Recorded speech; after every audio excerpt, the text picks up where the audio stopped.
Great Pharaoh. The gift of Troy is a fabulous fabric from the land of the 5 rivers. Beatsmith music.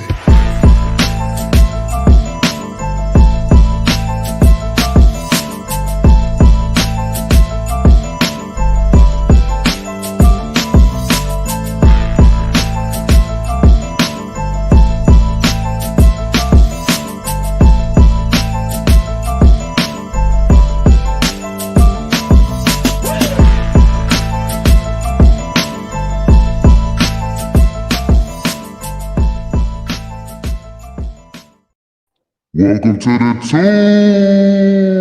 tomb. Hey, that's gonna be my signature from now on. I'm just gonna every time I start a show, you're gonna hear that crazy voice every time. But salute to the nation, salute to the chat, man. I appreciate y'all pulling up, man. We got a great show today, man. A lot, some news today. You know what I mean? We got some news to talk about. You know, with the return of Waller and Renfrow, and obviously with some of these reports from these beat writers talking about the quarterback. Man, we got a lot to talk about, but let me get to the chat real quick. We got Hatamaki. Hey, I don't know if I'm mispronouncing it, but hey, I tried my best. Salute to the nation. Salute to you, brother. Appreciate you coming through. Brendan in the building. He says we need to win our next game. Facts. Hey, man, that is just that simple. They need to keep winning in order to even have a chance, even if it's slim. Castro's 007 says the Browns beat the Ravens today. I think the Browns kind of losing last week helped this out too as well. So I think we got to focus on the Jets losing, and we'll get into all that. We'll get into the playoff race. David Gray in the building. He says Raiders. I got you, man. I got you. I appreciate you pulling up, man. Appreciate you pulling up. And then Sean Schefter Johnson. He says the big question are these last 4 games. It's okay. I'm gonna have a hard time reading this real quick. It has nothing to do with how you wrote it. It's just how the screen is showing it to me. We'll get into it, man. We'll get into it, Sean. I appreciate you coming through. Raider Room in the building. Yeah, hey, he's spitting facts right. Everybody hit that like one time, man. Appreciate that, man. Raider Room guys has a crazy IG. Go make sure and give him a follow. Make sure you guys subscribe or follow him on IG, man. He has an IG that has facts upon facts about current Raiders, legends, all that good stuff, man. Go check it out. Raider Room, just that simple. Bravo Raider. He says, what's good, man? I appreciate you coming through, man. Hey, man, we're going to have a fun show today, man. We're going to have a fun show. Hey, nah, it's all good. All right, for sure. Hey, man, I got my co-host backstage. Let me bring him in real quick. I'm over here forgetting about him and stuff, man. Man, my bad, man. He looking mad too. What's going on, Ray, man? Man, I appreciate you coming through, man. What's going on, man? What's going on, Raider Nation? I appreciate you guys. What's up, brother? Hey, man. So, man, hey, let's get into it, man. Waller and Renfrow are back. You know what I mean? How do you feel about that, man? It's exciting, and I think that let's use these last 4 games as a gauge to see how quickly these guys can get up to speed into the system. Let's see if Bill Belichick can go out there. Personally, I believe Bill Belichick is going to create a defense that's going to force the ball to go to Darren Waller and Hunter Renfrow. We know the problem that is Josh Jacobs and that is Devontae Adams. Mm-hmm. So what better scheme? If I'm just thinking of the mind of Belichick, let's force Derek Carr to throw the football into the direction of the players that he hasn't been working with that often. And let's give a situation where the Raiders have to be perfect between Darren Waller and Hunter Renfrow if the Raiders want to have a chance to win the football game. And if I'm Belichick, that's the route I'm probably going to go. Mm-hmm. Yeah, I mean, facts. And the thing is that it's not like they were playing lights out before they went out too. Mm-hmm. So Belichick is definitely going to, I think, if anything, he's going to try to take away Josh Jacobs. He's going to try to take away that run game first and foremost, because literally the offense success really depends on the running game being there, because the O-line hasn't really proven that they could really block up well when the run game's not there. Derek Carr hasn't really looked when the run game, he's not playing off that play action. Obviously we've seen how the receivers were in sync beginning of the year, but that's something that hopefully we don't even have to watch on Sunday tomorrow, but we're just throwing this out there because at the end of the day, Bill Belichick, he's a defensive-minded coach, man. He's going to try to take away your strengths, and he's going to focus on your weaknesses. And it's going to be interesting to see. But I think I'm excited, man, to see Waller back, man. These are I made a post also. I said original star pass catchers. Those are the original guys, man. Those are the guys that Derek Carr had built up chemistry, obviously with John Gruden and their offense, but obviously they need to come and the last 4 games they need to finish strong. And I think if you think about it, like their futures might depend on it, on how well they pay. And I don't care if it's Renfrow, Waller, Derek Carr. At the end of the day, like these next 4 games, I don't want to put too much onto it, but the reason why I say it like that is not because of their actual play and what they've done on the football field. It's more to do with the Raiders team as a whole. Like there's so many different issues with this team, and they got to figure out how they're going to go into this offseason and address all their needs. And if guys ain't playing up to par, then they're going to have to make a decision, maybe make a trade for maybe trade Waller, maybe trade Renfrow. And obviously Derek Carr is one of the biggest guys a lot of people have been talking about this week, man. So we'll get into it in a little bit, man. But the Patriots tomorrow, man. I was telling you this for the show, man. I'm like, man, like their D-line is crazy. You know what I mean? They're 3rd in the league with 45 sacks. They like literally 45 sacks. Their pressure rate is up there with the best of them. And they don't blitz a lot too. So they're getting there with 4, man. And I know we talked about this in an early preview show. You guys check that out on Raider Race channel. But man, how do you feel about this Patriots defense? I tell you what, they're going to come into this game pinning their ears back. They get after the quarterback with their front 4, and they're nasty with between Matthew Judon and Josh Uche. That kudos to you for giving me the pronunciation correct on that last name, by the way. Uche, but they're also getting a shot in the arm tomorrow, and that's getting Christian Barmore back, which spells a nightmare for this Raiders offensive line. We know that Nathani Moody is going to get a start at the right guard position heading into the New England Patriots game. So a guy who is signed this week getting the start at the guard position.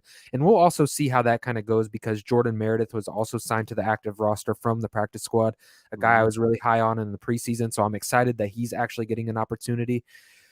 But man, Christian Barmore, you almost have to really look out because not only do these guys get it done on the edges between Judon and Uche, Christian Barmore is as disruptive as it gets in the National Football League on the interior of this defensive line.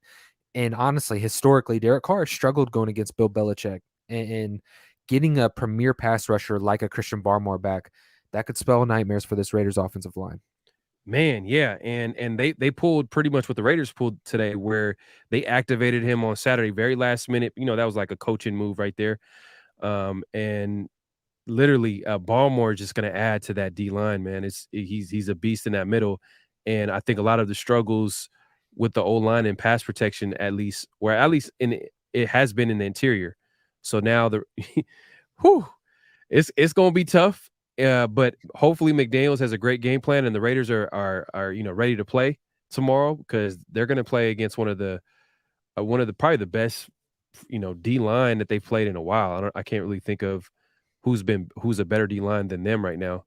If you think about it, like if they're third as far as in the the front 4, sacks, they're elite. They're elite as far as the front 4.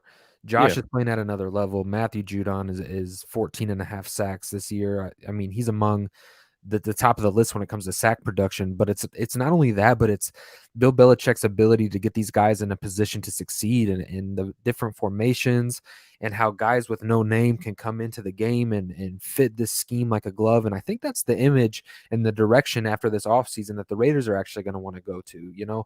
Dave Ziegler, JT the Brick came out and said Dave is going to go into free agency in the draft and get guys that are smarter players than what the Raiders currently have in the building. And I thought that was a huge shot to this locker room because JT's really involved. You have to remember that. JT's involved with the players on here. And for him to come out and say, hey, the Raiders will go out there and make a ton of moves to go get smart players, smarter players than what are currently on the Raiders team. Guys that are going to get their head around and make a play on the ball. Guys who aren't going to cause timely turnover or timely penalties in big time situations in ball games. And these are all areas that the Raiders have struggled with. So moving into the offseason, I'm really excited to see the guys that Dave Ziegler and Josh McDaniels decide to bring in. And they might not be these big splashy names, but they're going to be fast, high IQ football players. Yeah, that's a huge shot, man. But JT is, he's in the know. I think him and Vinny from Las Vegas Journal, I think they're really close with the team. So if you hear something coming from them, it's coming from somewhere in that organization. So I think they're a lot closer compared to the other beat writers, compared to the other guys in the media, like JT the Brick. He does that weekly show. He interviews the head coach. He interviews Dave Z. So they're talking behind the scenes. He's talking to like Raider officials. He knows what's going on. So when you hear them talk and kind of like indirectly throw some shade here and there, that's coming from the building. You know what I mean? So you gotta kind of take that a little seriously. But yeah, man. Let's get to the chat real quick. Raider Room says if you had to trade one in the offseason, who would you move from? Me personally, I'm going to get some kickback for this just because the one was getting a lot of criticism this year. But if I'm going to trade one, I'm going to trade Hunter Renfrow based off of production and value and replaceability. Not to say that we can't go out there and go get a tight end that can replace Darren Waller, but I just think when Darren Waller is healthy and he's clicking on all cylinders, he is among the top 3 to 5 best tight ends in the National Football League. Yeah. Who holds more trade value? Obviously, I'm going to say Darren Waller holds more trade value, but there's a reason for that. There's a reason why he has more value on the open market, and it's because the value he brings to his position. A guy like Hunter Renfrow, I don't think you're going to necessarily get a first-round pick for. Hunter, do you think that Darren Waller that you would actually get a first for him, or do you think you get a guaranteed second? I think if Darren Waller finishes this season strong, there's a chance you can get a first. Yeah. But if it's kind of like in between here, it's a mix, then what they're going to do is they're going to probably look at his history, and they're going to look at his injury. They're still going to look at that. So and it might end up just being a second. Even if he finishes the season strong, it might be a high second. But I think that they have a chance for sure if Waller if he has a couple of 100-yard games, and if he returns to form. Exactly. You know what I mean? I think Waller would definitely be a hot commodity in the offseason for a team that's looking for that extra boost on that offensive side of football. You know what I mean? Because Waller, he was our number one option before Adams. And when Waller's on the field, he is the number one option. Like, I know Renfrow, we love Renfrow. He's third in Renfrow. He's Mr. Reliable, but he's not Waller. Talent-wise, he's not Waller. He's not going to be putting fear into the defensive coordinators as much as Waller or obviously Devontae Adams. No, that's not even a question. Isn't it crazy? At one point, both of these guys were the number one. There was a time when Waller was out and Hunter Renfrow was the guy, and the offense was ran through Hunter Renfrow last season in that playoff run. In the passing game, yeah, in the passing game, yeah, but it was Jacobs. It was Josh Jacobs, yeah. But I'm saying as a receiving threat, there's no situation moving forward as long as Devontae Adams works out and the other skill position players, Darren Waller. There's no reason why Hunter Renfrow should be getting 110 receiving, receptions in a season. There's just no way. There's only one football to go around. Devontae Adams is going to take vast majority of those.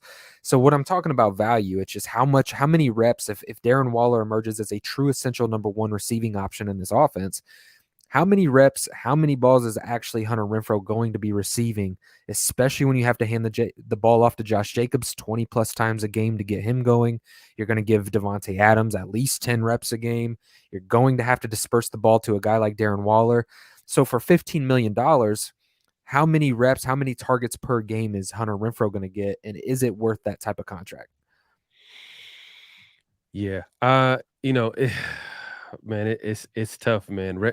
But I think you make a good point about the value that you're going to get back with Waller. You know what I mean? I think it's just going to be bigger. And it's not the fact that it's not that we're saying that the Raiders feel like Renfrow is better. It's more so like they can get more back right with Waller because he's just a better player. And the fact is he's been hurt, at the end of the day. So that's what it is, man. But let's get into the chat, man. D Menace has a special service announcement. He says, smash that like button, nation. Yeah, facts, man. Make sure to hit that like button. Hit that subscribe button if you're not subscribed to both our channels. Obviously, you hear on our channel, the Pharoah NFL channel, but also I do a live show on Ray's channel as well. We do it. We switch off every week, or pretty much it's on my channel. And I think the next time might be Saturday, or is it Tuesday? We'll figure it out. Yeah, we'll figure it out. Yeah, but just make sure to subscribe to both our channels. Raider Ray channel, simple as his name. It's Raider Ray. On YouTube, so make sure to go ahead and subscribe to my brother over there. And Raider Room says, man, I'm having trouble seeing this on the screen. I wanted us to sign Nuosu in the offseason. Would have been nice to go along with Max. Yeah, hindsight is 2020, man. Yeah, Because exactly. we thought Chandler Jones was going to be the truth, man. We thought he was going to be that guy. You know what I mean? And it's not like we're asking Chandler Jones to be the guy he was in his prime. We just wanted him to be the number 2 to obviously Max Crosby being number 1. But man, that hasn't been the case. I mean, he did have a 3 sacks game. Hopefully, it's a sign of more to come. But you can't. Oh my God, man. What's going on, man? Like, hey, Oh, if come Waller on, has Luka. if he has a 100-yard game, are you gonna be calling him bum? Come on, man. Come on, man. I, whoa, Come whoa, on. whoa, whoa, whoa, God Shot damn, man. fired. Hey, man. Hey, relax, bro. Relax. We trying to keep it clean, even in the chat, man. We trying to keep it clean, man. But we understand you're passionate about your team, man. But Waller, if he has a big game, I bet you everybody's gonna be talking about how good he is and how he needs to stay and yada yada yada. But Sean Johnson, if you could read that for me, Ray. Yeah, he said, saw a trade rumor today, Waller to Green Bay for Jordan Love. Kind of weird. Jordan Love is Green Bay's future. I'm not doing that trade. I'm not doing that trade at all. Like straight up trade. That's what he made it sound like. I'm not doing that trade at all. I mean, if we better get like at least a second round pick. You know what I mean? Yeah. I would honestly, I would take a second round pick even. I mean, yeah, if you're getting a young quarterback that hasn't got a lot of starts and I see the upside in that move. I really do. Especially when you look at age, you look at the position, the quarterback position is extremely valuable. But I just think Darren Waller can bring something to this offense and can contribute. So, I mean, unless you're going for a second or a first round pick, then my ears kind of perk up a little bit and then have to hear your offer, especially if that means we can bundle up some draft picks and move up in the draft and go get a guy, maybe a Jalen Carter, one of those guys on the interior, maybe a big time defensive player that can kind of really turn the mold, kind of turn the corner for this Raiders defense to give the offense a little bit of help. Then I'll move that route. We need to go get Patrick Graham a few ingredients to go put in the cupboard. He needs some upgrades. Mm-hmm. And then Raider Rooms, not Raider Room, but he's responding to Sean Donahue. Appreciate you coming through. He says Hunter is better than Waller in the red zone. Speaking of red zone, that's a good segue. Hunter Renfrow might be better than Darren Waller in the red zone, but the Raiders essentially as a whole are not a good red zone team. They're not efficient. Yeah. So regardless if Hunter Renfrow is a better red zone option, which I would make the argument you're probably right, depending on the situation, I think that's a little bit debatable. But the fact of the matter is there's not a good red zone offense with the Las Vegas Raiders. Derek Carr is struggling to be efficient in the red zone. And we can talk about play calling. We can talk about all we want. But the fact of the matter, Raider Nation, is Derek Carr has struggled regime after regime now in the red zone. So you could say, oh, it was John Gruden's play calling. John Gruden doesn't know how to call a game in the red zone. And I have to beg to differ because this is back-to-back regimes now to where the Raiders have the ability and the talent to move the ball efficiently, quickly down the field. But as soon as you get inside the 20, it's like this offense stalls, it locks up. And I'm just going to, I'm a Derek Carr fan, but I'm going to point at Derek Carr and say, at some point, your quarterback has to be able to make plays in the red zone and make unscripted plays happen. You're going to have to go through your reads more. You're going to have to reset your feet and go to that second, third option in the offense. And that's just a part of Derek Carr's game that I haven't seen. Well, so you don't feel like McDaniels plays a part in that too as well? Because, the Raiders are tied 8th for going for it on 4th down, which is pretty it's pretty good. You know what I mean? You're pretty aggressive. But when they get into the red zone, they settle for 16 field goals in the red zone, which is 5th most in the NFL. So if that's the case, then that tells you that the head coach is kind of, once he gets into that red zone, he's kind of getting a little bit more conservative. And they literally went for it twice, which is tied 25th in the NFL. Well, then we honestly have to say that both Gruden and Josh McDaniels have an open playbook when it comes to driving down the football field. And then when they get into the most important area of the field, they just flip to the most conservative part of their playbook. Me personally, I don't see coaches doing that. I just don't. I think you get more aggressive, if anything, when it comes down to the red zone. And I just don't see Derek Carr being aggressive. I see a very simple, hey, look, if my read isn't there, I'm throwing it out of the back of the end zone. If my read isn't there, what's happening? He's taking a sack. Oh, we're going to go run it down into a run play. I just don't see the aggressionness, especially if he's going to have a one-look read, being aggressive with the football in that situation. You know what I mean? If you're going to do a back shoulder fade to Devontae, then throw your back shoulder fade to Devontae. But you have to get aggressive. I just don't think Derek Carr has the aggressive arm anymore. He has a very conservative, I don't want to turn the football over. And what happens when he locks onto one receiver? I mean, we've seen it with the Mac Hollins read. You know, he gets bumped in the pocket, throws the interception. So, oh, man, speaking of him being conservative in the red zone, I seen that it was the 5th year anniversary of Derek Carr against the Cowboys, where he reaches for it in the, reaches for the pylon, but it goes through the end zone, and then, it's Cowboys ball. And what's so crazy about that play, I hated that play so much. It's like, bro, it was 3rd down. It was 3rd down and 3.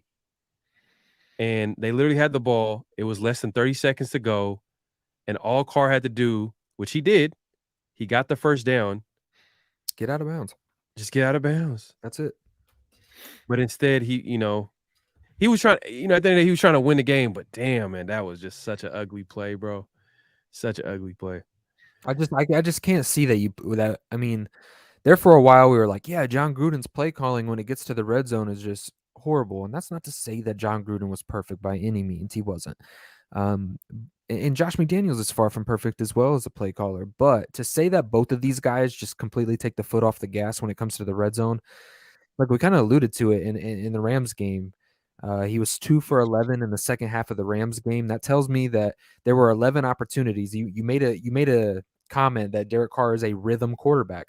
Mm-hmm. Well, if I'm Josh McDaniels as a play caller and my quarterback is going 2 for 11 in the second half and he's a rhythm quarterback, that tells me, one, my quarterback is not in rhythm and he's not executing on the 11 plays that I dialed up. Matter of fact, he's not hitting on pretty much any of them. So Derek Carr's not in a rhythm. He's not connecting on any type of passes.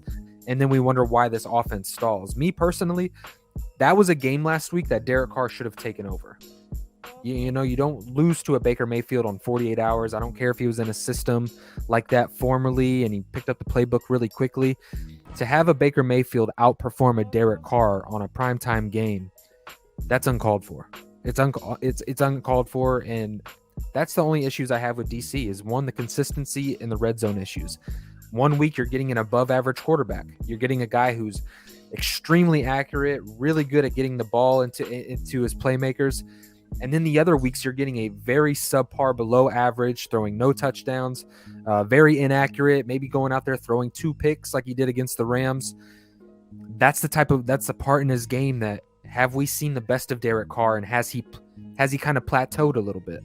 I think what's going on is that Carr needs to speak up, man. And it's like, damn, bro, like you need to tell the head coach, yo, like you need to tell him, like, hey, it's my time to take over the game. Like I need to take control, like because literally when you're watching the Rams game, they were trying to run the clock out. Mm-hmm. They're trying to hand the ball off, give it to Josh Jacobs, no matter what, even though he was breaking his pinky, and he didn't break his pinky, but you guys seen him getting banged up out there against the Rams. And I'm over here like, hey, is Zamir White anybody? Like, can we use some of these other running backs? But anyway, that's a whole different conversation. But literally, my point is that they were trying to run the clock out. They were trying to hand the ball off. They're being super conservative. This is where Derek Carr, he needs to step up, and I think that's where his personality of him being the nice guy comes in, and he's trying to, be a people pleaser. And hey, man, sometimes you need to get into the coach's face, man. Sometimes you need to be like, hey, no, I'm gonna do it this way. You know what I mean? And I think that's where the big issues here. Because if Derek Carr was like that, I think Derek Carr, you would have seen that Derek Carr. You would have seen Derek Carr make more plays than Baker Mayfield. And I'm going to be honest, he used to be that type.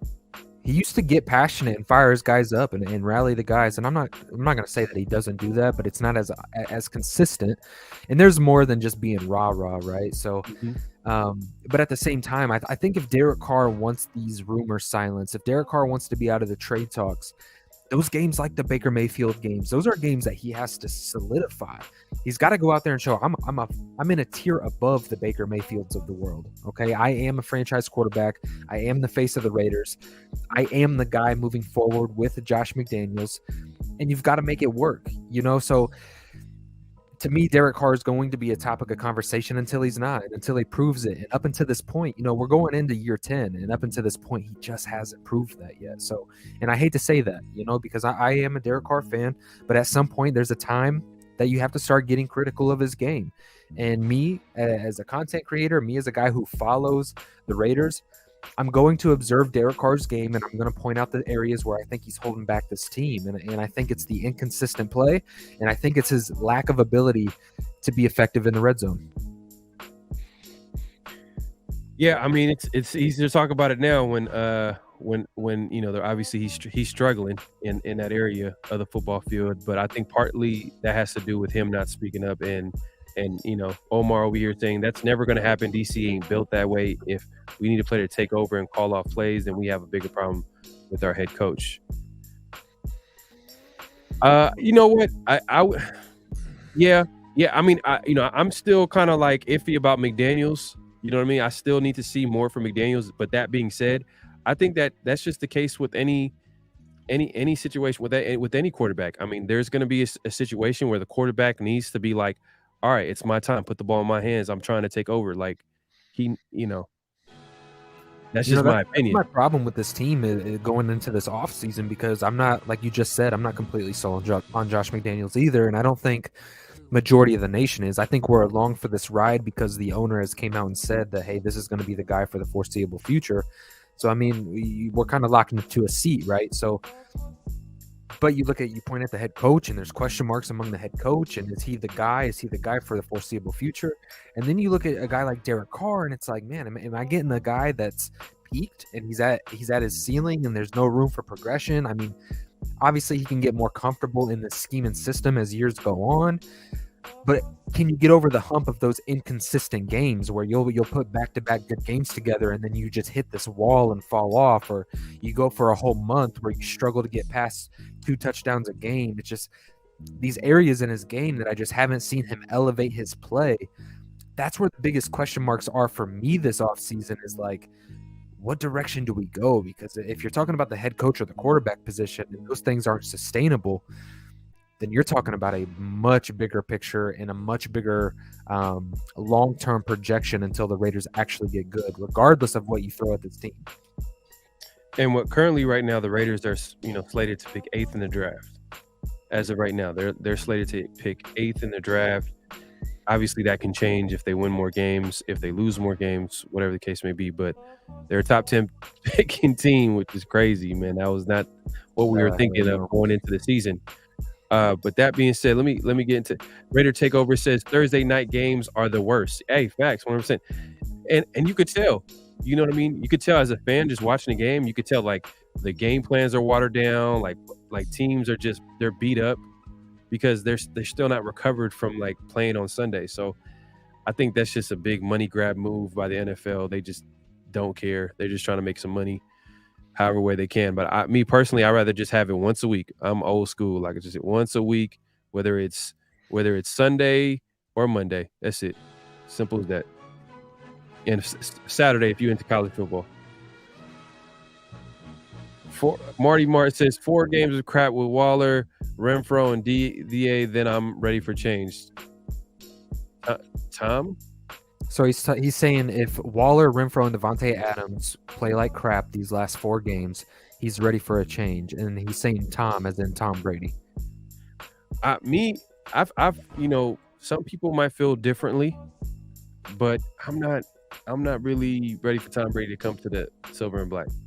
Maybe that's the guy that's on your maybe it's because I'm still I know feeling some type of way about this play right here. You know what I mean? Maybe I still feel that. You know what I mean? I still don't like the Patriots. I'm still kind of like recovering from Mark Davis hiring McDaniels in the first place.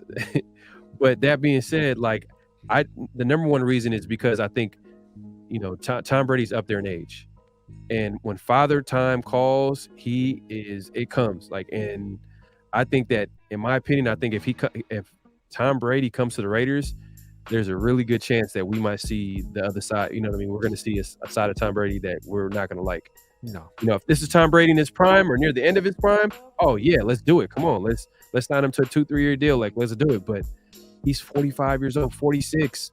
In NFL standards, that is old. That's super old. Old, man. You get hurt, you're not recovering in time. You know what I mean? You know. And I don't know if you think our team is built for a Tom Brady? I mean, weapons wise, but O-line, he needs an O-line. Yeah, I mean, but to be honest with you, our O-line isn't terrible. Like, he's struggling right now with Tampa Bay, you know, and what they've got going on. Tampa Bay's O-line is struggling right now because they lost some key players in free agency last year. So there's a reason why. And look, now you've seen, you can point to why. Maybe that's why Tom Brady and their offense is struggling. But I don't think everything's going smoothly with their OC over there. Ever since Bruce Arians, stepped down as the head coach, maybe it's shine a light that maybe nothing's going as smoothly as they thought they were going to be. And then, Tom Brady, maybe he's getting older too as well. Like, players are not playing as well as they did in previous years. But that being said, I just don't want Tom Brady to come here and stink it up. And that's just going to be a terrible situation. Right. Not because of his skill set, more so to do with he's old. You're really gonna bet on a 46-year-old? I'd rather the Raiders draft a quarterback. And I talked about this in previous lives. I said that, hey, why don't we just keep Derek Carr? I'm just saying, keep Derek Carr. Draft a QB, aka Alex Smith, Patrick Mahomes. Hey, we're talking about like moving on from Waller and Renfrow for the value of their pick. Are they a second round pick or whatever? I mean, you can make the argument you would definitely get first round pick for Derek Carr. Now, I'm not saying trade him. Like I've been on the show saying let's keep Derek Carr, let's get a quarterback behind him to kind of push him and develop him. Tom Brady to me right now is not an upgrade of Derek Carr. You're just kind of replacing a body with a guy who's familiar with the system, and I would just kind of gamble on youth in that situation, right. And I would give Derek Carr an opportunity to go out there and compete in the second year with Devontae Adams, and because let's be honest, if you move on from Derek Carr, unless you bring in some superstar quarterback, Devontae Adams is going to want out. There's a reason why he's in Las Vegas, and DC has a lot to do with that. And I heard something interesting too as well. Shout out to Tape Don't Lie, Mark John, NFL. Make sure y'all subscribe to them. He brought this up to my attention, and then I also seen an article about this too as well. Tom Brady, when he left the Patriots, one of the reasons why he left the Patriots was because of Josh McDaniels. They had a rocky relationship at the end. You know what I mean? Because Tom Brady felt like he was getting phased out of the offense. Tom Brady wanted to be more a part of the game plan, and sounds kind of familiar a little bit. Josh McDaniels is kind of it sounds like he's a control freak. You know what I mean? Maybe part of the reason why him and it doesn't look like him and Derek Carr don't look like they're kind of getting along all the time. You know what I mean? It's not the Gruden Carr relationship. Those two you felt like they were tied at the hip, right? This one just kind of feels like they're trying to make it work. Mm-hmm. I don't know. It's going to be interesting. I'm gonna pull that article in just a second. I'll get into Sean Johnson has a good chat. This one? Yep. I'll read it. What if McDaniels is having a hard to open up the playbook the way he would like? Almost like vanilla it down for Carr to understand better because it's a complex system.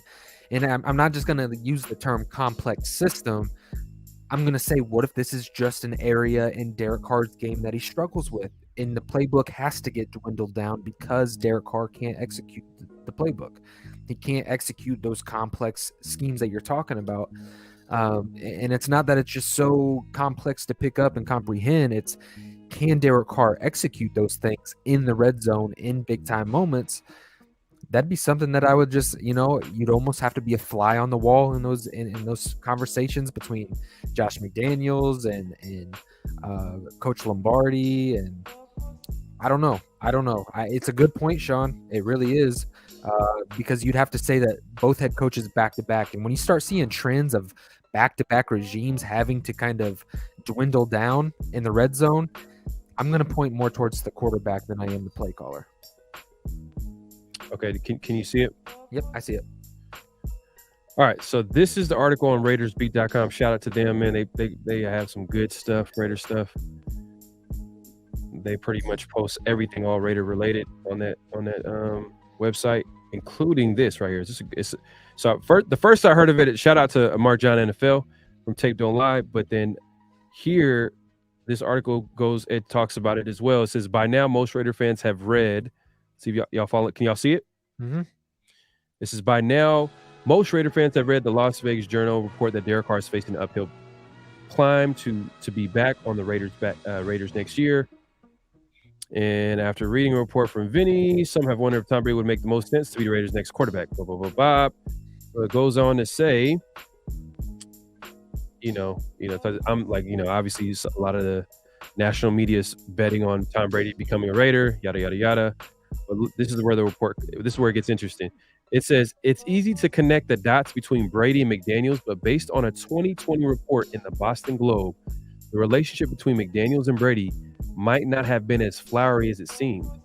Veteran NFL writer Gary Myers of the New York Daily News, who spent extensive time with the quarterback for the book Brady vs. Manning in 2015, asserted in a series of tweets that Brady was worn out by McDaniels and that the quarterback wanted more input into the game plan.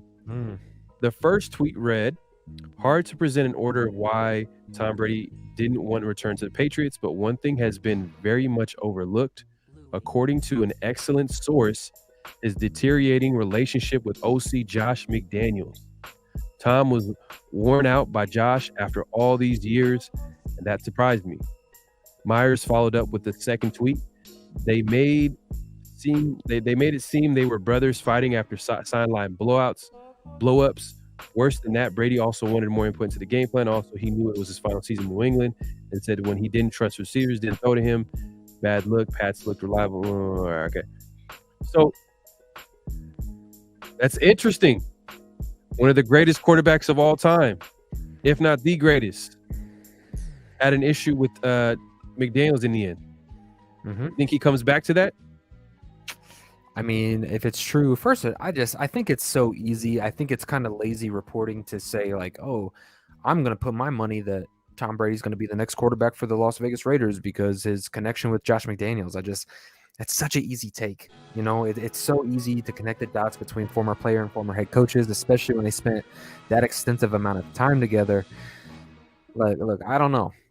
Is it a possibility? Yeah. We alluded to it weeks ago. We started seeing these reports way later, but we reported this weeks ago when the Raiders were struggling, when we were 2-5, 2-6, and we threw it out there like, hey, can you see Josh McDaniels this offseason go out there and go get Tom Brady? Look, it's a possibility, but I wouldn't dwell on it too long. I mean, let's get through these 4 games. Let's see where the Raiders fall, and let's see if Derek Carr can come out here and put some consistent tape together, maybe take a next step in the red zone, although I would say that's probably not going to happen. But, let's kind of be optimistic and give him the opportunity to go out there and prove it the last 4 games of getting his weapons back. And let's just see. But look, Raider, it's going to be a crazy offseason. I have a feeling that you're going to lose some players that maybe we didn't think we were going to lose, maybe via trade or release. And all these reports of players that haven't been bought in, we're going to figure out who those guys were, or at least be able to connect the dots a little bit. So we're in for an extremely exciting offseason, and maybe even in some ways a head-turning, head-scratching offseason. No, I agree. I mean, we got to wait until these 4 games play out. We got to see what happens. I think Josh McDaniels and Dave Z have a good idea of what this roster is, who Derek Carr is, who every piece on this team. If it gets close, I think I forgot, but I think, in my opinion, the only way their opinions change if something crazy happens, like if Derek Carr has like the worst 4-game stretch of his career, or if Derek Carr has one of the best 4-game stretches of his career, then you could see him going either left or right on that. You know what I mean? You could just tell, like, all right, they're going to have to make a decision based off that for sure. But they already know what Derek Carr is. They know this O-line needs to be upgraded. They know that there's certain spots that need to be upgraded. Defensively, like Raider Takeover says over here, bro, no matter what QB is under center, we can't hold a lead. You know what I mean? And I seen he might have been the same one that says like, no one holds the defense accountable. And, we do hold the defense accountable for sure. We talk about it extensively over here. It's just right now, Patrick Graham doesn't have the ingredients in the cupboard. I mean, outside of Max Crosby, outside of a player like Nate Hobbs, you're working with average to below average players, and you're talking about undrafted free agents at the cornerback position. And I know it's the NFL, and you have to kind of work with what you have. Mm-hmm. But let's give Patrick Graham some time to actually get a slew of defensive weapons that he can kind of put some things together. I think on film, there's times where Patrick Graham shows that he can do more with less. But as consistent play on the field, no, we're not able to get it done, and there needs to be an influx of talent added to this defensive side of the football. It's got to be with young players through the draft, which that's what the Patriots did. They did such a good job of getting veterans on the open market, throwing them on the defense, but drafting young as well. That way, when those players' contracts are up, they were plug and playing rookies that have been in the scheme and system for 2 to 3 seasons before they got their opportunity. Then they got their opportunity, and boom, it just starts to become a rinse and repeat cycle. And that's how you're able to develop a young, up-and-coming defense year in and year out, which is what we're seeing in New England right now. So this is how you get those plug-and-play players that you don't know the names, but they're out there performing really well. We're kind of starting to see signs of that with guys like Sam Webb. I know he led off the game winner, but I think a lot of that has to do with the play calling and the scheme that he was in. But there's been a lot of young players that probably shouldn't get as much snaps as what they're getting with the Raiders defense right now. But they're finding ways to find some type of success. So, yeah, I think this offseason, man, like Patrick Graham is going to have to get some assets allocated to the defensive side of the football for sure. Hold on 1 second, man. I got a major announcement, man. I forgot to tell y'all beginning of the show, man. Hey, man, today this is going to be our official fan show. We have a number we have a call-in number. Obviously, we want y'all to call in. We want to hear from y'all. You know what I mean? Y'all can leave, a chat, a message in the chat, but you guys can also call in. If you guys have any thoughts, anything you want to talk about, we're going to have a call-in number. It's the first time of us doing this on this show, so we're going to make sure that hey, it's going to be some things that we got to work out, but at the end of the day, we're going to put the number out in a little bit. I just want to let y'all know, man, like we're going to put a number out, and we want y'all to call in and just hear from y'all.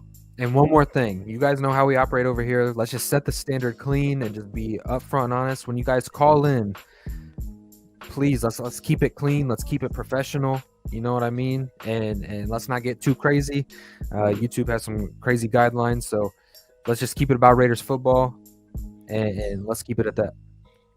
Yeah, be passionate. We're not putting a cap on your passion, but we're just saying. Yeah. Just express yourself, man, but don't go too crazy, man. Like, don't be saying some crazy, because we got a lot of viewers who are from all types of different walks of life, and sometimes they're watching it with their kids, their family, and we want to be respectful of them. Obviously, YouTube also kind of like. They kind of they're gonna I don't want to say demonetize you, but they're definitely gonna hold us accountable as well, indirectly. But so that's why I want to keep it clean too as well. So, but yeah, man. Hey, and yeah, don't forget to hit the like button. Make sure you do that, man. Mr. Marty Mart says we can do both. Tom for 1 year, draft a young QB. You think Adams would leave for Tom or Jimmy G or Jackson? That's a very good question. I think he would. I think he would leave if he feels like the team is not going to win. I mean, 100%. I mean, that's what it comes down to. Tom. I mean, that's a touchy one for me. I don't know, because he left one old QB. He left one old QB. You think he wants? Yeah. How does he view Tom? Does he view Tom as somebody that can get the ball down the field? And I don't know. What about Jimmy G? I think Jimmy G. No, I'm kind of cool on Jimmy G. Yeah, I don't know why people even throwing Jimmy G. Like, do y'all know what Jimmy G is? Like, yeah, I'm cool on Jimmy G. To me, he's a high-end backup QB. Yeah. He is not even close to Derek Carr. I'm gonna tell y'all, he's not close to Derek Carr. I know Jimmy G went to the Super Bowl, but have you seen the 49ers defense? Have you seen the players on that team? Yeah, they have like literally all pro players on every from the tight end to the receivers to the O line to the coaching staff to the defense.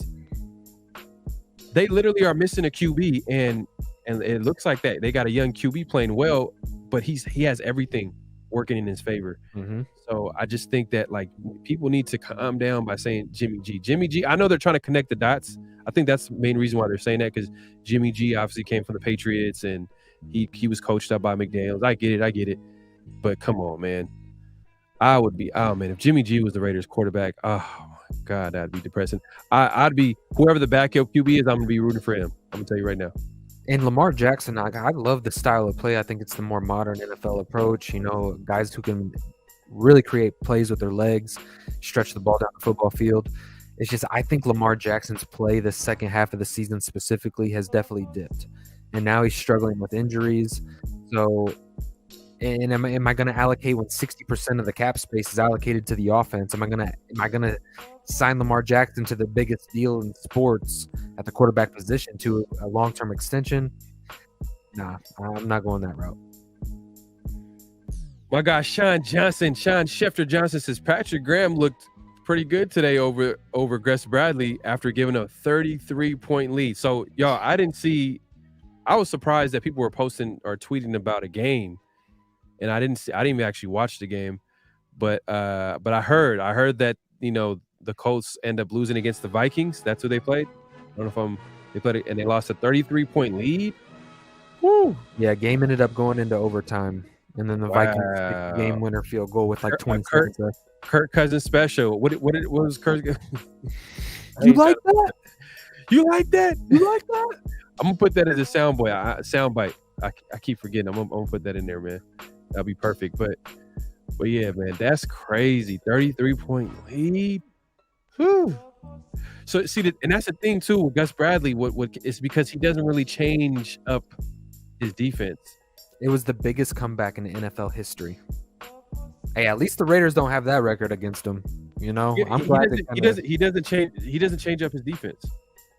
No, you know, and when you play against a good QB, that because his defense relies on the talent of his players. I mean, you could say that about every system, but he's not gonna out-scheme you. Like, yeah, his is very specific. You have to have these certain players, guys who can play in that cover three. And dude, when it breaks down, it really breaks down. And when it gets exploited and the weaknesses in a cover three start to get exploited and you don't have the talent to patch it, that's when a 33-point deficit exposes your defense. Raider Gabe 420 in the building. He says, "What's good, fellas, man? If y'all haven't subscribed, go ahead and check out Raider Gabe's channel, Raider Gabe 420. As you can see, man, he's live either at 420 or something 20. He always tends to go live at that time. I don't know why, but no, I'm just playing. You don't know why? I do. But yeah, salute to Raider Game, man. Appreciate you coming through. Raider Bazilla in the house. Hey, man, appreciate you coming through, brother. Man, hey, appreciate it, man. Raider Room says it right here. He says Niners are top 5 in defensive tech. Man, hey, look, like you just do it. Patriots defense is top 2. You said what? But the Patriots defense is top 2. They tie the league lead in turnovers, and they lead the NFL in points scored off of turnovers. So Derek Carr better be careful with the football, because if he's not, this Patriots team will make you pay for it. But I think McDaniels, I think he's going to have a great game plan. I think he's going to. Hey, I just hope he doesn't get too cute with it. That's my big thing. Yeah. Like, don't try to outsmart Belichick. Just play with the talent that's on the board, and let's see what happens. Don't get too cute, please. Yeah, I think he's gonna have a good game plan, because at the end of the day, like, he's going against Bill Belichick, a guy that he's played, coach with. He's probably got a play sheet for this game that he's been working on all year. You see that short that I posted of him basically? When he was a head coach for the Denver Broncos, he was going crazy. Yeah, I hope I see it. I hope I see that kind of passion. That would fire me up. I get desperate. I'm not desperate, but I'm like pleading the Raiders, please, like, let's get another win. Like, let's go on this 4-game run and let's start now. So, no, man, I'm excited. I really am. I think he has a play sheet ready to go for this Patriots game that he's been working on all offseason. He's just had it in the back of his head for years, being the offensive coordinator for the Patriots, knowing that day is going to come. Let's see Josh McDaniels pull out this play sheet. I'm gonna let you take over. Let's see here. Brayley says. Bradley says that he keeps everything in front of you until they make a mistake. Yep, 100%. You know, keep everything in front, go up and make a tackle. You know, keep everything deep. Keep everything deep. You know, non-existent. Keep this offense doing short passes. Yeah, I mean, we've seen it firsthand with the Raiders defense. So, Marty says we trucked the Broncos twice and they got a good defense. Stay aggressive. Yeah, they do. They're obviously they're just struggling offensively. That's their biggest weakness. The Raider Room says, I really hope JJ breaks Allen's record. I do too. You know, Josh Jacobs earned it, and him getting a C on his chest this week has been huge for the Raiders. I think he's well deserved, and for the teammates to come out and say, hey, no, Josh Jacobs, he's going to be a team captain. He's going to get a C on his chest. I think that says a lot about Josh Jacobs. Who he is day in and day out at practice, what he shows on the football field, putting this team on his back in pivotal situations. Josh Jacobs has earned that right. And the big question is has he earned a contract? I would say obviously yes, he's earned every single penny that he's going to make in the offseason. But again, it raises the question, with $15 million going to Darren, with $15 million going to Hunter, are you going to be willing to pay Josh Jacobs his $12.5 million and Derek Carr and Devontae Adams his money when you have so many glaring holes on the defensive side of the football? There's only so much money to go around, and that's not to say that free agency is going to be your biggest boom or bust type of situation, because we know that if you go and spend money on the defensive side of the football in free agency, it doesn't always generate success. I mean, we've seen that with Corey Littleton, LaMarcus Joyner, so on and so forth. So is Josh Jacobs going to earn that contract, or do you put those funds towards the defensive side of the football? That's where I'm kind of interested.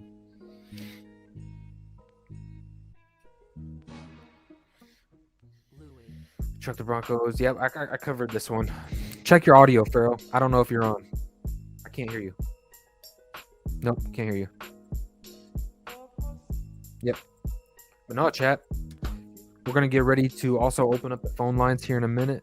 So you guys can call in. So everybody, man, call in. Keep it clean. Let's talk about Raiders football. Let's talk about these matchups. Until Pharoah can get his the audio situation. Testing. Can you hear me? You're back.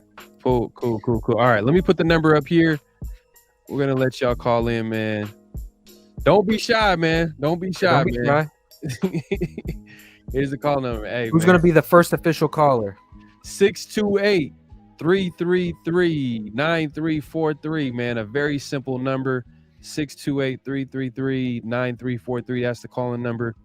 Go ahead and call in if you got any thoughts you want to talk about before the game tomorrow, about the Raiders.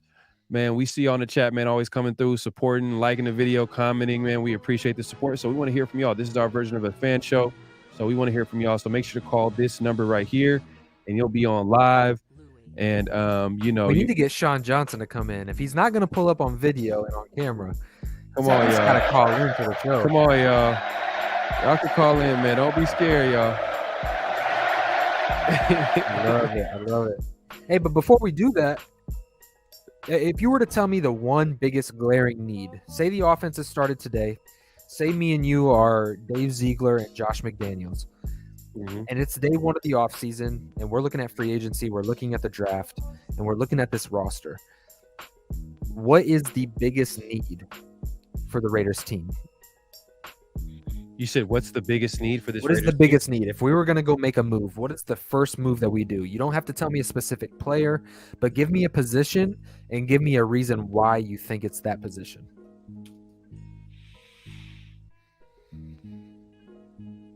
I'm gonna go with a position that's gonna be it's gonna be a huge impact. If we can get a difference maker at that D tackle position. I think that would work well with Max Crosby, and I think it would send waves to our defense because that D-line will get unlocked. Because it's going to be really hard to stop Max Crosby, and then if you got a guy that has some level of pass rushing skills, at least coming out, even as a rookie, young player, or even as a veteran, a good veteran D tackle, I think that would make a huge difference in this defense. Obviously, there's corner, there's a linebacker. Oh, man, you know what I mean? There's so many different positions, but I think if we can get a difference maker in that D-tackle position, a pass rusher, specifically a pass rusher, because we have some guys that can play well against the run, but we don't. I'm not sure if we have guys that consistently can get to the quarterback. And someone in the chat was talking about Tillery being a difference maker, and you seen a guy like Tillery who was literally the Chargers trash, basically. One man's trash is another man's treasure, basically. And you can see that how his addition made such a huge impact on getting Chandler Jones to play well, getting a big 3 stacks game. I think that if we can get a D tackle, I think it would be huge. Right. And if you're talking about one position specifically, I would agree. I would agree with you 100%. I think that you nailed the aspect, the situation, and going out and finding a player at that position. I seen earlier in the chat that Yaya said that Jerry Tillery lost the season for the Raiders. Prove me wrong. And I would have to argue, and I would have to say, go look at the overtime loss to the Cardinals. Go look at the 3 turnovers week 1 against the Chargers. Go down the line. Go look at the Colts game and not executing. Go look at the Jaguars game. Matter of fact, go look at the Rams game, because Jerry Tillery wasn't the only reason why the Raiders lost that game. Jerry Tillery didn't lose the Raiders season. The Raiders players and the Raiders coaching staff, the Raiders organization as a whole, lost out on themselves this season. So yeah, I want to put it all on Jerry Tillery. Was it a bonehead play? Was it a horrible play in a crucial moment of the game? Yes, I would say that 110%. But re-signing Jerry Tillery, it depends on what value. Are you going to give him $8 million a season? Mm-hmm. To me, that's a little rich, and I would probably go in a different direction. I'd probably go towards the draft and maybe free agency and see what you can get there. But if you can get him, 3-year, $15 million type of deal, or maybe even a 1-year prove it type of deal, 1-year, $5 million deal, Mm-hmm. I would definitely go that route and re-sign Jerry Tillery. I was pretty big when they brought him in, and I thought that he was going to be a boost on this defensive line. And I think he's proven to be that. Pharoah knows I was pretty high on him when he first came over from the Chargers. I thought he was going to be good for this defense, a good scheme fit. Yep. But I would say, honestly, if I had to talk about another position of need, it would be the linebacker position. I think we need an off-ball linebacker that can line up at the line of scrimmage, get after the quarterback. I think we need a sideline-to-sideline guy. I want to do it all, prototypical type of linebacker that can drop in coverage, shoot gaps responsibly, be able to call a defense. And those guys don't grow on trees. But you have to find a way to either make a trade or find one in a draft that can come in here and really be the leader, the focal point of this defense, because the Raiders linebacker issue has been an issue for years now. I mean, you would have to rewind the clocks back a while before they go back and have a good, efficient linebacker. For me personally, I agree with you. Number 1 is defensive tackle, but close second is definitely a linebacker for me. Yeah, and we see Marty Martz says coverage linebacker. I'm with you, man. You know what I mean? I don't remember last time we've had a good coverage linebacker. I mean, I've thrown out in the past, I've said Thomas Howard. Howard. Would you throw in Nicholas Morrow? He played well at times. He was solid. But I'm talking as far as recent history. Yeah, but I wouldn't even say Nicholas Morrow, because we were struggling when Nicholas Morrow was on the Raiders. We were struggling against tight ends.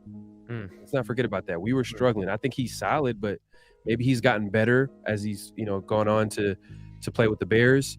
But I think it's been a while since we've had a good coverage linebacker. And I say Thomas Howard because I remember that year where he had like 4 or 5 picks, including one to the house. Yeah, if any Raider fans remember that, man, back in like 06, 05, this is back in the day. Maybe might be a couple years after. I don't know, but I just know that to think about it, I don't even remember last time we've had a good coverage linebacker. We have linebackers that played good against the run. But against the pass, in today's league, man, you need a coverage linebacker. You need that. Yep, facts, 100%, man. Well, let me see. Let me get to the chat real quick, man. Yeah, says, yeah, I hear you. Just saying that we were the last straw. Okay. Hold on. Chargers say. Let's see. If you could go out and make a move for a Darius Leonard, would you go to do it? I think his name's like Shaquille Leonard now. I know he legally changed his name, so that might be his name right now. He changed his name? Yeah, he changed his name. What? Yeah, I'm pretty sure I'm late to the party, man. Yeah. Like, what? Yeah. Man, athletes love to change their name, man. Meta World Peace, Ron Artest, the Meta World Peace. I only know that because my wife is a Colts fan, and I was watching. I was like, man, Darius Leonard, he's so good. And then they're like, Shaquille Leonard on the tackle. I'm like, Shaquille Leonard? Who is this? Is this What? Tim That's Burner? crazy. What? Man, I'm definitely late to the party on that one, man. What the hell? Yeah. Marty March says, we thought we had Corey. Yeah, we thought. Keyword thought. He said Corey He's Littleton. doing his thing right now, though. You know, He's Corey playing well with the Panthers, huh? Yeah, he's playing well. It's a Raider thing. Is it a Raider thing? And I don't know, mate. I don't know. I guess I'm being a hater right now. I hate that, bro. I know. No, I hate when players leave us and play well. I mean, players that play well with us, obviously they play well next to somewhere else. Okay, but players that play bad with us and they go on to play better somewhere else, I'm like, God. Especially when the narrative is like, oh, they've lost a step. They're not the same player that they used to be. Man. And they land with an organization and they get back to killing it. Man, give me like Randy Moss nightmares. You know what I mean? Like, oh, you leave the Raiders and get 25 touchdowns. And I knew Randy Moss was a great player. Like no matter, but it's that with us, he just didn't care at all. You know what I mean? He didn't care at all. Sean Johnson says Chandler Jones, Jalen Carter, Deron Payne, Max Crosby be my dream for next year on the D-line next year, but that's a pipe dream. So I guess Deron Payne would be a free agent pickup. Jalen Carter, that would be a pipe dream just because the Raiders. Well, I mean, if the Raiders want to, it can happen. If they want to leverage their whole, draft to get into like top 2, top 3. But they have multiple. I think they have 3 threes, if I'm not mistaken. And if they move on from, or they will have 3 threes if Josh Jacobs signs a contract with somebody else, because depending on the cap number, which it's going to be extremely high based off of the season he's having, it can be up to a 3rd-round pick in draft compensation. So you have the potential of having 3 threes, and you can. And I think they have like 2 fourths or some. They have a lot of draft picks, but if they wanted to have wiggle room with those 2nd-round picks to move up in the draft, maybe give up a 1st and a 2nd and a 3rd to move up a couple spots to go and grab a Jalen Carter, it's not out of the equation. And then you can take those draft picks, bundle them up, and move up. Look, those draft picks, there's going to be a lot of moving and shaking. There's going to be a lot of calls to go out there and go get guys. You can use those draft picks to go and get a linebacker maybe. Let's go get a ball hawk sideline to sideline linebacker that'll fit this scheme and system. I don't know. I think this is going to be one. I know last offseason was really intriguing and exciting for a Raider Nation, but I think that this offseason, there's going to be a lot more complex strategic moves made. I mean, they got to. You know what I mean? They got to figure out a way. They got to figure out a way. And that's for us. Hey, man, they have to, because literally the season has pretty much been a disappointment up until this point. You know what I mean? If somehow, some way they can get into the playoffs, I know that's just me. I'm just holding out hope. But I know that like this chance is slim for them to go to the playoffs. But either way, it's been a rocky season, just based off the expectations Raider fans had. Everybody had expectations of the Raiders doing well this season. And they're going to have to figure it out. You know what I mean? They're going to have to figure out the quarterback situation. They're going to have to figure out the defensive additions. They're going to have to figure out so many different pieces on this team. And we got Marty is active right now. He says it's going to be $10.5 million if we franchise Josh Jacobs. Yeah, I would do it instantly. I'll do it. You have to bring. And did you hear about Josh Jacobs becoming captain? I mean, I thought he was a captain to begin with, but I guess he wasn't. But that's an easy decision. Yeah, I addressed it when you were fixing your audio. And look, I always play the kind of devil's advocate in this situation, because I said it at the beginning of the year, and I've got to stick to my guns. I kind of had buyers beware with Josh Jacobs. Obviously, he's overachieved what I thought he was going to do this season. Even though I did predict he was probably going to get more carries than he's ever gotten before. Based off of this scheme, I thought his red zone production would go up, which it has. However, it's just now that this is the standard and Josh Jacobs has this type of year, I kind of alluded to it on the preview show on Tuesday. Is this standard in the ability that he's running right now? Is this sustainable? And is this going to be the new standard? Because if you're paying him $12.5 million, this type of season has to be the standard or in the same range. Are we going to be okay with a contract with a running back at $12.5 million if, say, he's dealing with injuries and he's struggling to hit that 1,000-yard mark just because he can't stay healthy enough to play? That's where I have buyers beware, because there's a lot of money thrown to the offensive side of this football. He deserves it. Let me say that. He deserves every penny that he's earned every single penny. It's just, does that money go to the Raiders? But that's the risk that you're going to have to take, though. That's the risk you're going to have to take, in my opinion. I mean, if you don't, so would you rather have him walk? If you're just thinking from a logical standpoint, would you let him sign and trade him away, or would you have him walk? I'll tell you this: there's a lot of available running backs that could come into the system and have success. I'm not saying it's going to be on the same level as Josh Jacobs, but you can go out there and find a running back to run over 1,000 yards in this scheme and in this system, especially if you have big guys and you upgrade this offensive line in the offseason and get even bigger and more efficient up front. I guarantee you can go out there and find a running back that can go over 1,000 yards. Not saying they're the same in open space and making guys miss. I'm not saying that at all. Josh Jacobs is special, and I love Josh Jacobs. I want him in the Raiders uniform. It's just we have to be honest, and we have to put it on the table. Is it worth it? Can you replace him and get a guy who's efficient running the football without paying him $12.5 million? Because let's be honest, for a running back, that's a big chunk of change. And Marty Martin says, I agree with not picking up his fifth-year option. Look how it motivates him to play hurt, etc. Okay. Yeah, that's another side. That's another way to look at it too, because hey, at the end of the day, when the Raiders didn't pick up Josh Jacobs' fifth-year option, I didn't even really hear a lot of Raider fans really complaining about it. They were like, well, he's been hurt every year since he's been here, and it makes sense. And everybody was like kind of agreeing with Dave Z and not picking up the fifth-year option. Now that Josh Jacobs has played well and he's proven that he's one of the best backs, because he is one of the best backs in the NFL, without a doubt. But I think now he's kind of like taking his game to another level.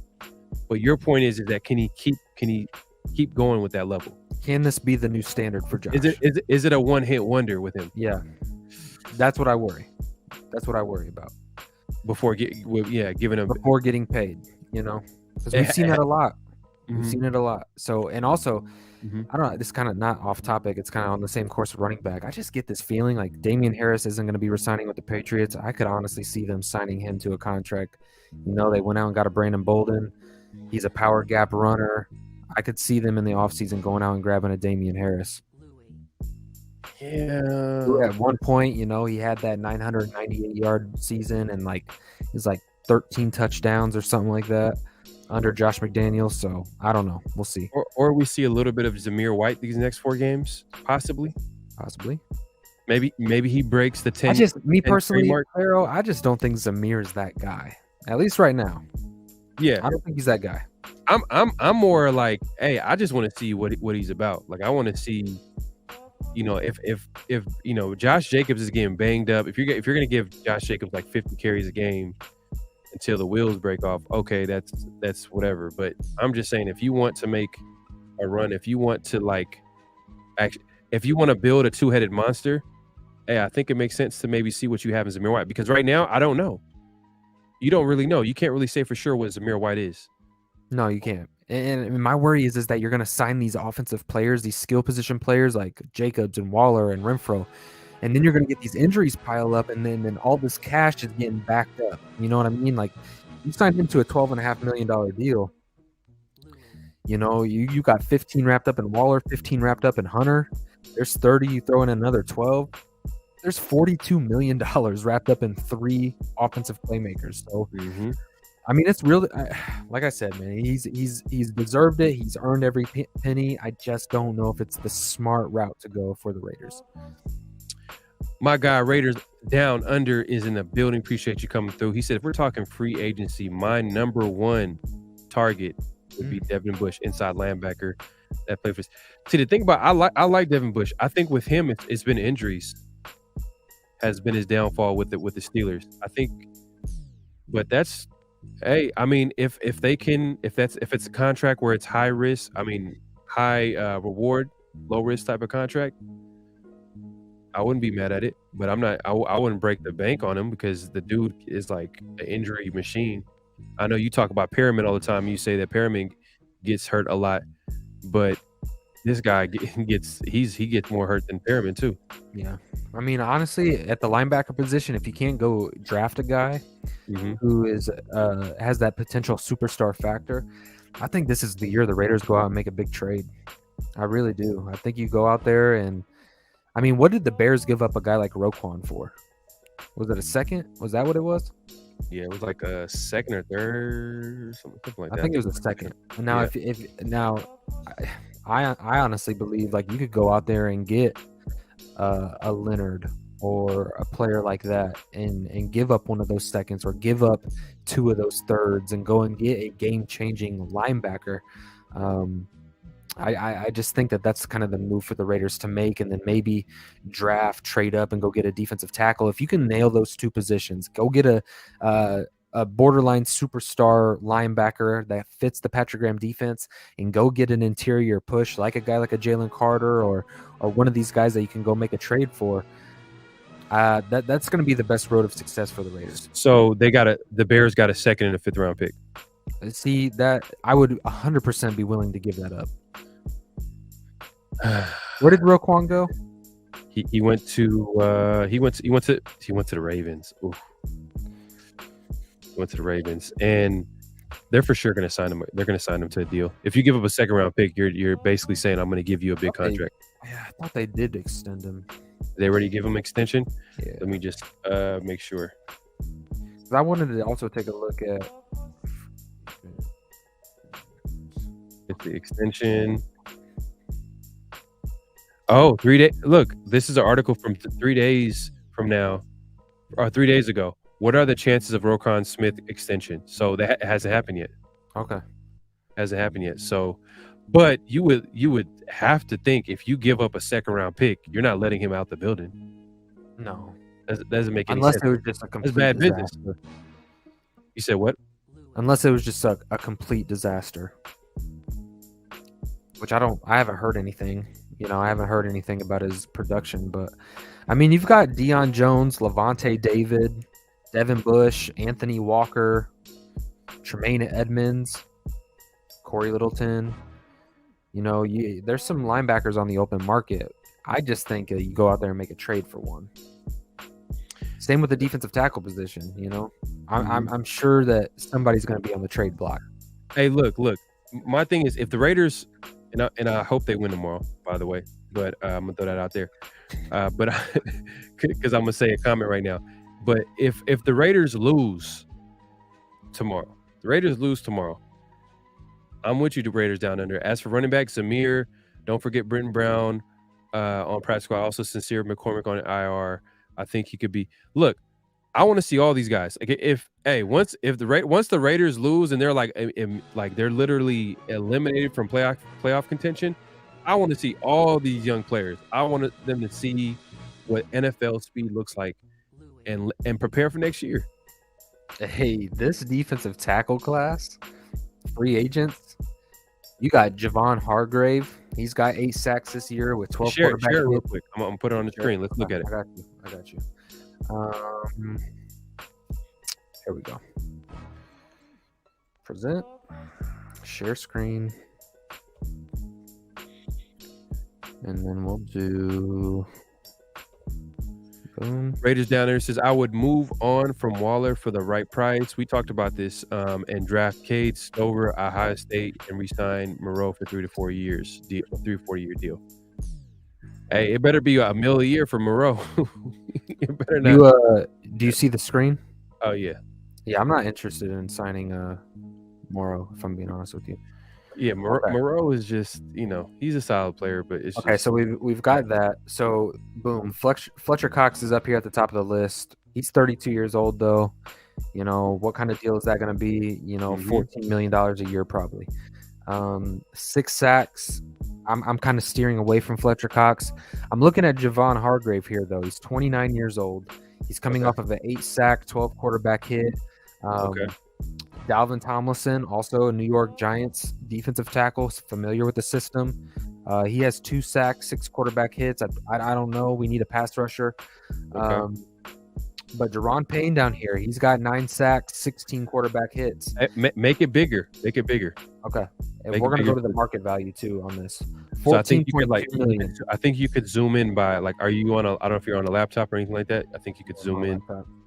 Yeah, you could probably zoom in on the keypad on your little mouse pad thing. Yeah.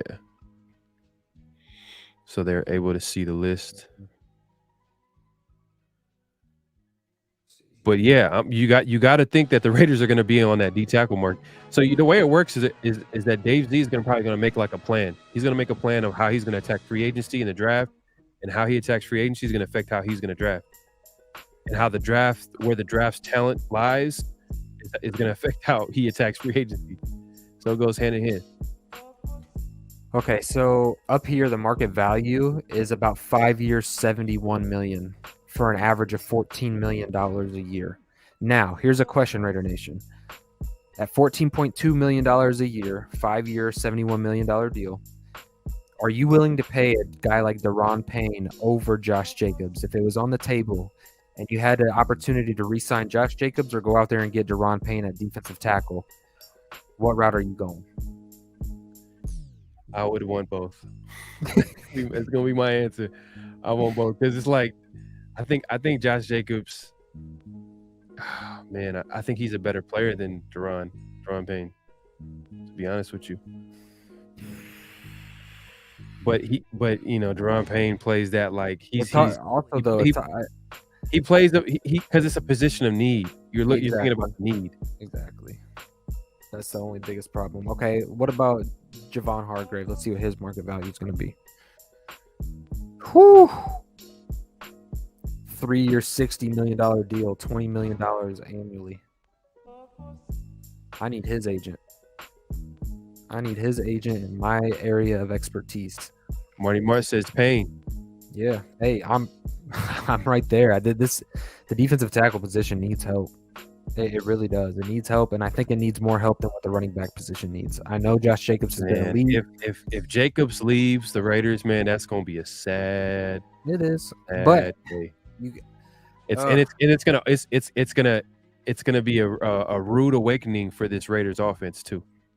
I'm just gonna keep it real with y'all, because right now the Raiders offense, it goes through Josh Jacobs. As great as Devontae Adams is, we all see it on Sunday. It's literally we're playing off Josh Jacobs' success on the ground, and we're just playing with that play action game. Hopefully, year 2 in this offense is gonna be totally different. But I'm just saying. But let's think about this. We haven't seen this offense with any other running back. So is this type of success, even if you took one step down from Josh Jacobs, say you have a runner right now that's just hitting 1,000 yards a season, but still efficient and effective when it comes to touchdowns. I think the value of Josh Jacobs is so high in this offense because the quarterback position, the offensive playmakers at the outside of Devontae Adams has been extremely underwhelming. Waller's hurt, Renfrow's hurt. So the saving grace of the offense this year has been Josh Jacobs. However, if things are okay and the team is staying relatively healthy, can you get by with another running back in this scheme that makes things simple for running backs?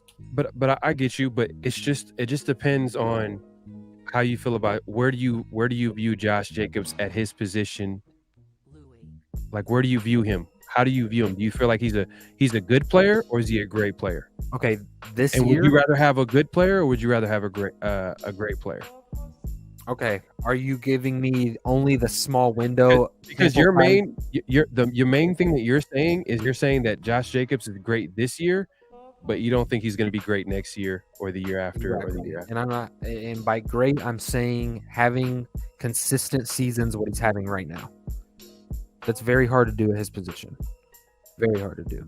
And we've seen historically, after running backs get paid, there is a huge dip in production. Mm-hmm. So, I mean, look, if you're giving me you're asking me the question, is Josh Jacobs good or great? If you're giving me the sample size window of this season alone, yes, I would say he's great, and he's among the elite in the National Football League. He's up there at 1 to 3. If you're giving me the window of his whole entire career, I'm going to say he's in that top 8 category. And are you going to pay a top 8 running back that kind of money? I don't know. If you're giving me the Josh Jacobs of 3 seasons ago, like the last 3 years, I'm talking about all of them, I'm not giving him $12.5 million. If you could guarantee me that I'm getting this year's Josh Jacobs for the foreseeable future, What would you give? What would you give Josh Jacobs from the last 3 years? Just the last 3 years, not this season. You let him walk, huh? to be honest with you, yeah, I mean, I don't. When I say let him walk, I'm not saying it in a derogatory way. I'm really not. I'm looking at the big picture, sustaining a good football team, and I just don't think you do that by throwing this much money at the offense. I think they made a huge mistake extending Renfrow to that amount of money, so that hampers the Josh situation. You can make the argument about Darren Waller. I mean, I won't touch on that too deep right now. Obviously, with those two contracts, that's $30 million a season. So you can make the argument, look, if you want to have done those extensions and waited to the end of the year, yeah, then let's talk about Josh Jacobs getting extended. But since those contracts are in place and it does not look like they're going to move on from them, then it kind of puts Josh Jacobs, unfortunately for him, in a weird situation. Hey, man, y'all really shy. Oh, my God. I didn't know grown men were this shy. Hey, that's what happens. Nah, I'm just messing with y'all. Y'all probably pretty busy. I mean, we're gonna be doing this often. Hopefully, we'll probably do this like maybe every Saturday at least. Every Saturday we'll have this number, and even post game shows too as well. Like when we do some post games, we're gonna have this number for you guys to call in, and you guys can call in right now too as well. 628-333. 9343 is a number like you see it on the screen. But we understand, man, if y'all don't want to call in, it's okay. But we just wanted to make that announcement that we do have a call-in number. This is how moving forward, this is how we're gonna do our fan shows. And anytime you guys have some thoughts that you guys want to, because sometimes you can't say everything in the chat. You can't really express yourself right. the way you want to express yourself by typing your sentence. Sometimes you just want to call in and be like, hey man, like the Raiders suck, or the Raiders are this, and Derek Carr this, and you want to express yourself. I mean, and we got people that watch us from different backgrounds, so we want to hear from y'all. We want to hear your takes, because at the end of the day, like, our opinion is our opinion, but we want to hear from y'all. If you have a difference in opinion, we welcome that. We want to have that conversation. So you want to make sure if you have a difference of opinion, if you want to call us, this is the number, and we'll have this, like, I would say the post game call would be all right. Hey, yeah, it would be crazy. It would be crazy. So, but that's going to be the number to call in, and when we open the lines, that's going to be the number. And today was an opportunity for us to hear from y'all, but it's okay. We'll have it every Saturday. It's going to be every Saturday, and then I get you. Post game is going to be crazy, because that's where people are going to be cussing and just going crazy because the team is, in a good way. Sometimes I think Raiders have, the most passionate, probably you could argue the most passionate fan base in sports, man. Like it's crazy. I've got some things pulled up on the screen right now. If you look, it's running backs. Okay, go ahead, man. Okay, so Josh Jacobs, if he's going to sign this big deal, which arguably he's having a huge season, Saquon Barkley is going to be a free agent. Okay, he's 25 years old. He's having a good year. Okay. Kareem Hunt is going to be a free agent. Rashad Penny, he's going to be a free agent. Jamal Williams, he's going to be a free agent. Obviously, Josh Jacobs. But you start going down these lists here. Dante Foreman's going to be a free agent. He's 26 years old. Here's one to keep an eye on. Miles Sanders is going to be a free agent. And let's kind of see what the market value for a guy like Miles Sanders would be, because I don't think it's $7.2 million a year. So if you're going to tell me you could sign Miles Sanders to a 2-year, $14 million deal. Miles Sanders is not Josh Jacobs, bro. We're talking not even close. It's not even close. I'm gonna be honest with you. It's not even close. So what's going to happen is that if we don't sign Josh Jacobs, I would say the way this offense is going to look moving forward is going to change dramatically. Because if you think about it, I think Josh McDaniels came into this season thinking like he was going to pass this ball left and right, and then he has Josh Jacobs. He could sprinkle in Josh Jacobs. I think what happened was when he realized, okay, the passing offense was not going to go as smoothly as it was. He just made a little pivot. It was like, oh, I got Josh Jacobs here, okay, because the first 2 or 3 games, we didn't see Josh Jacobs that much. And then ever since Josh Jacobs kind of like got that ball, he finally got some carries. Boom, the rest is history. And now, if you get rid of a player like that, then oh my God. Hey, give me Jamal Williams. Miles Sanders? Give me Jamal Williams for $4 million, please. He's got 14 rushing touchdowns on the year. Power back. You can make it work. I'm telling you. I'm not saying that they're the level of Josh. I'm not saying they're elite like Josh. You can make this work, though. I'm not saying that it won't work. What I'm saying is that it better work. Because if it doesn't work, there's not going to be a Josh Jacobs back there to hand the ball off and make a quick little pivot. Because if you, like I said, the Raiders' first game of the season was to throw it to Devontae Adams, to throw it to Darren Waller, to pass the ball, but it wasn't going as smoothly as they thought it was going to be. And then they finally gave the ball to Josh Jacobs, and the rest is history. Okay, do you think that you're getting this Josh Jacobs from now on? And are you comfortable paying him $12.5 million if you're getting the Josh Jacobs of the first 3 years of his career? I like the franchise tag idea, and if we see another great year, then I think they should give him. The Cowboys did it. Cowboys gave but look at Zeke now. Oh, Tony Pollard's a free agent. Give me Tony Pollard. He is a big play running back. Huge speed, has a breakaway speed ability. Like, Tony Pollard is a good option, especially in this type of offense. I'm just saying, you can make it work. You get a Tony Pollard, you get a Damian Harris involved, a little committee going on back there. Yeah, you're not getting the 28 carry running back and all that type of stuff, but you can make this offense work with some guys that are available for a much less option. Yeah, maybe. I don't think Tony Pollard guy. I think he's better. I'm not saying that Tony Pollard wouldn't work. I'm just saying I kind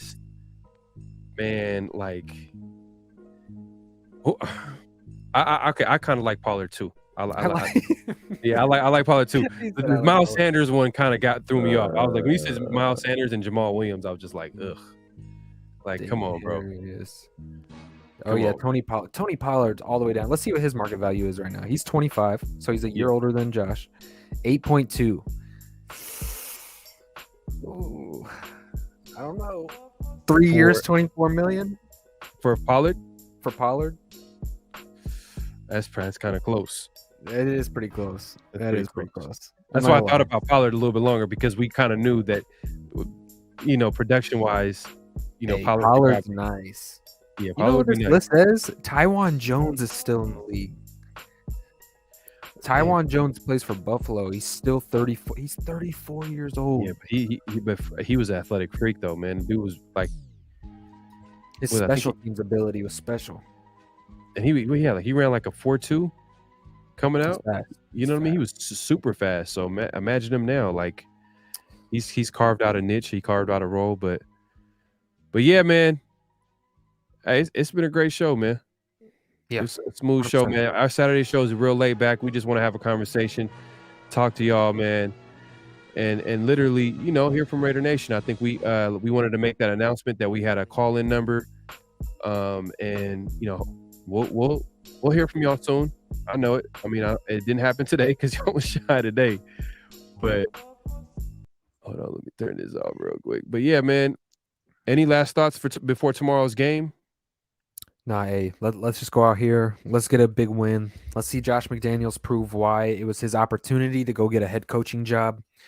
There's a lot of things to be proven on this Raiders organization. So let's start by going out and getting a win. And if we can get a win tomorrow, who's to say that we can't go on a little 3-game run? So it all starts tomorrow, Sunday in Las Vegas.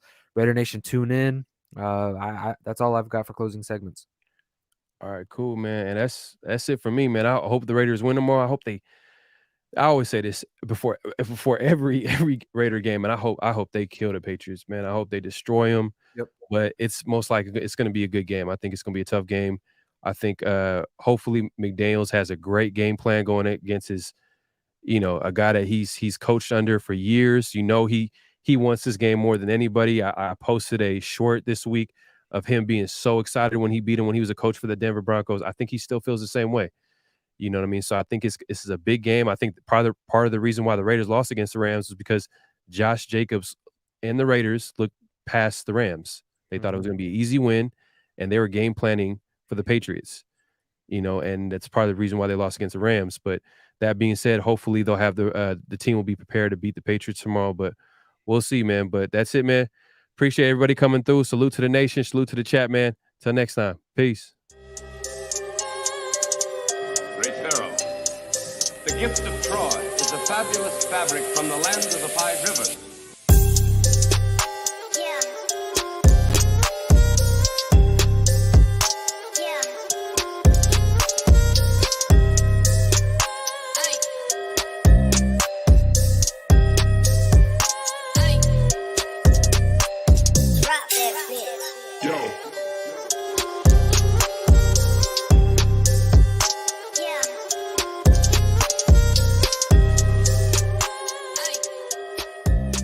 Just win, baby. Hello? You play to win the game. You don't play to just play.